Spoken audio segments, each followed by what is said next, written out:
మన Chiranjeevi vascular and multi speciality hospital దేశంలోనే best vascular and endovascular facilities and all multi speciality care.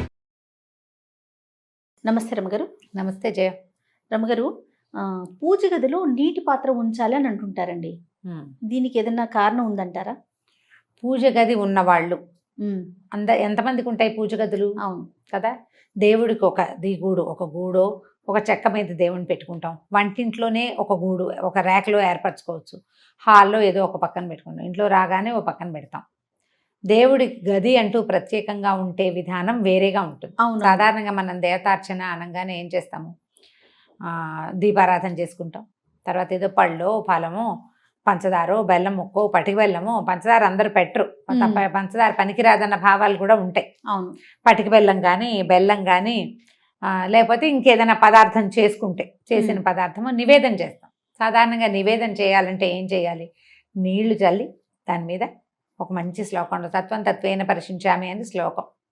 ఇది పరిశేచన చేసి అంటే దాన్ని మీద నీళ్ళు శుద్ధి చేసి ఈ పదార్థాన్ని అయ్యా నీకు 5 పంచప్రాణాలకి ఆహుతులు ఇస్తాం. ఇది పద్ధతి. అప్పుడు పక్కన నీళ్లు పెట్టుకోవాలి. మనం ఏ పదార్థాన్ని నివేదన చేసినా, అంటే అన్న నివేదన చేసినప్పుడు మనం అన్నం తినేటప్పుడు ఎట్లా మంచినీళ్ళు పెట్టుకుంటామో అట్లా ఒక గ్లాస్తో తప్పకుండా నీళ్లు పెట్టాలి. ఉడికించిన పదార్థాలు ఏవి నివేదన చేసినా, ఒక్కటి చేసినా 10 చేసినా కూడా, పాయసం చేసామనుకో పాయసము మంచినీళ్ళు, పులిహార చేస్తే పులిహార మంచినీళ్ళు, అన్నం మీద కాస్త బెల్లం ముక్క పెట్టి కాస్త నేర్చుకేసి నివేదన చేసామనుకో అప్పుడు కూడా ఒక గ్లాస్ మంచినీళ్ళు. ఇది ఫలాలు పళ్ళు బెల్లం ముక్క పటిక బెల్లం ముక్కకి అక్కర్లా, కానీ ఉడకబెట్టిన పదార్థానికి తప్పకుండా ఒక గ్లాసు మంచినీళ్ళు కూడా పెట్టాలి. మనకి ఎట్లా అవసరము అట్లా. పళ్ళతో పాటు నీళ్ళు ఇవ్వక్కర్లా, బెల్లానికి నీళ్ళు పెట్టరు. అంటే ఇది పూర్తిగా సాంప్రదాయబద్ధమా అంటే మనం సాధారణంగా చెయ్యగలిగే విధి సంగతి చెప్తున్నాం. ఓకే, ఇలా పెట్టుకోవాలి. ఇలా పెట్టినప్పుడు ఈ నీళ్లు ఉంటాయి. తర్వాత మనం నీళ్లు చల్లే నివేదన చేస్తాం.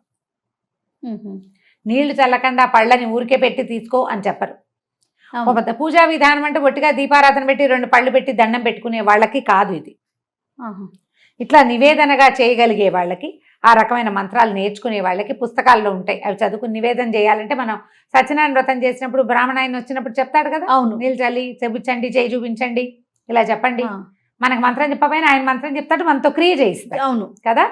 అది అలవాటు చేసుకుంటే ఇలా చేసినప్పుడు మనం నీళ్లు పట్టుకెళ్తాం కదా నివేదన చేయటానికి, పూర్ణిలుగా ఆ నీటిని అక్కడే ఉంచవచ్చు. నీళ్లు జీవనాధారం.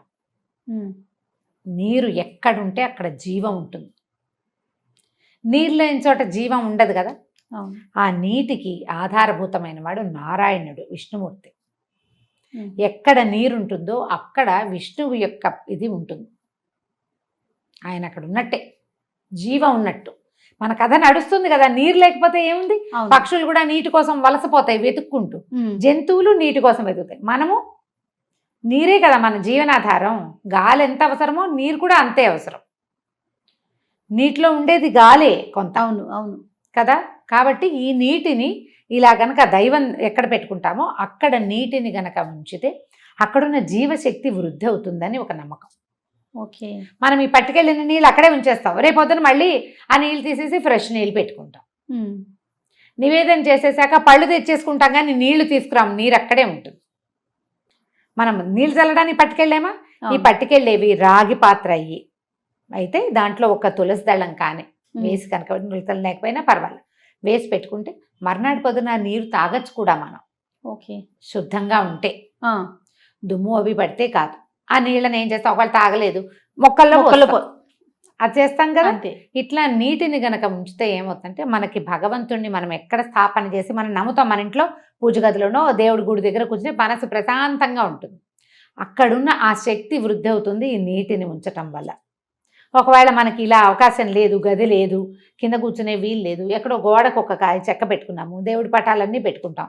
తెల్లవారుగానే ఏదో 2 పువ్వులు పెట్టుకుని కాస్త దీపం పెట్టుకుని అగరత్తులు వెలిగించు దండం పెట్టుకుంటాం. అక్కడ కూడా మీరు ఒక గ్లాసు నీళ్ళు పెట్టుకోవచ్చు. పడిపోకుండా ఏర్పరచుకొని పెట్టుకుంటే పవర్ పెరుగుతుందని భావన. అక్కడ జీవశక్తి వృద్ధి అవుతుంది అని. అవకాశం ఉంటే పెట్టుకోండి, అవకాశం లేకపోతే మనస్ఫూర్తిగా ఒక నమస్కారం చేయండి. ఎందుకు పెడతారు అని చెప్తున్నాం, కానీ పెట్టి తీరవలసిందేనని మాత్రం లేదు. ఓకే, పెట్టాల్సిందే అని కాదు. పెట్టుకుంటే మంచిది, మీకు కుదిరితే పెట్టుకోవచ్చు. మీ ఇంట్లో అలవాటు కూడా ఉంటే. లేనిపోని అలవాట్లు చాదస్తాలకి దిగద్దు, కాంప్లికేటెడ్గా చేసుకోకండి లైఫ్ని.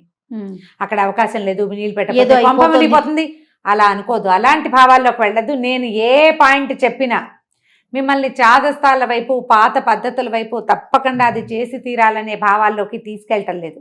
ఆ ప్రయత్నం చెయ్యను నేను. మీకు అవకాశం ఉంటే చేసుకోమంటారు. చేయండి, ఆసక్తి ఉంటే.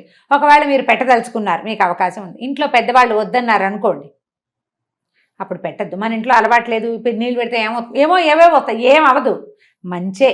కానీ వాళ్ళు వద్దు అంటున్నప్పుడు ఎందుకు? వద్దంటున్నప్పుడు చెయ్యొద్దు. దాని బదులు ఇంకొకటి చేయొచ్చు, చెప్తాను. మన వాకిట్లో కానీ, మేడ మీద కానీ, మన బాల్కనీలో కానీ పక్షులు తిరుగుతూ ఉంటే ఈ ఎండాకాలం రోజు ఒక బౌల్తో నీళ్ళు పెట్టండి. భగవంతుడి దగ్గర పెట్టిన దాంతో సమానం. జీవాలకి మనం నీరిస్తున్నాం, మరి నీరే జీవనాధారం అని చెప్పుకున్నాం కదా. ఆ నీటిని ఇచ్చినందుకు భగవంతుడు మనని కరుణిస్తాడు. ఇది గొప్ప సహాయంగా పరిణమిస్తుంది. ఎలా దేవుడి దగ్గర నీళ్లు పెడితే ఫలితమో, పక్షులకి నీరు పెట్టినా కూడా అంత మంచి ఫలితం కూడా లభిస్తుంది. ఆహారం వేయకపోయినా పర్వాలేదు, అవి పురుగులో ఒడ్లో ఏవో ఒకటి వెతుక్కుని తింటాయి.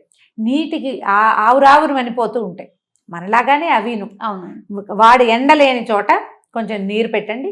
ఒకవేళ అలా కుదరనప్పుడు ఇలా చేసుకోండి. ఇది మంచిది, మనకు ప్లస్ అవుతుంది, పాజిటివ్ ఎనర్జీ. అది అవకాశాన్ని బట్టి చేయండి. దీన్ని అయితే ఎవరు కాదనేది కాదు కదా. ఎవరు కాదంటారు కదా, అది పెద్దవాళ్ళు కాదంట. మన ఇంట్లో అలవాట్లేదు, మనకి లేదు, లేనిపోని చాదస్తాలకి వెళ్ళొద్దు, అలాంటివి ఏమైనా ప్రశ్నలు ఏమి ఉండవు. ఉండకుండా ఉంటుంది. ఇది మంచి పద్ధతి. సూపర్ అమ్మ గారు, నమస్తే అండి. నమస్తే చేయండి.